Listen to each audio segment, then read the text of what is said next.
joins us now in Lviv, where 2 of the 6 missiles missed that plant. Talk to us about what happened there, Fred.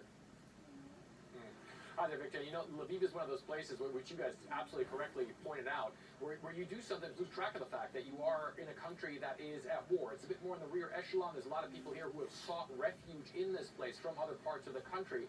But then you do very often, obviously, get reminded that this place, too, does get struck. And what happened was that it was actually in the early morning hours of this morning, we were still out here, that you started to hear air raid sirens. And then around 6:30 a.m., that's when that airplane manufacturing factory was hit. And that's around Lviv airport. And the airfield itself was not struck, but that factory was indeed struck. And you guys absolutely correctly say that apparently it was Russian planes over the Black Sea that fired 6 missiles. Now, gathering from where they're fired, those must have been cruise missiles. Usually, the Russians take those fly around, let's say, around 500 miles before they hit their target. And 2 of them didn't hit their target, possibly were shot down, but the other 4 apparently did hit their target, causing extensive damage. There was a big plume of smoke, a big fire. However, the authorities here did manage to put that out fairly quickly. So another reminder for the folks here, you do have a sense of normalcy during large parts of the day, but certainly very much reminded that this is a city that is also very much one that is at war and very much one that is a target as well, guys. And Fred, let's talk about the situation in the capital of Kyiv, because we get conflicting reports. So we know that there were new strikes today there by Russia, but then Ukrainian forces say that they're optimistic about how they've been stopping the Russian advances. So what's happening?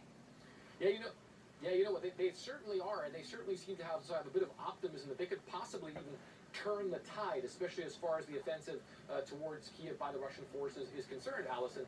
And you did have that strike, that explosion that took place in the northern part of Kyiv, which apparently was a Russian, also cruise missile or other type of missile that was apparently intercepted by Ukrainian air defenses and then dropped on a residential area.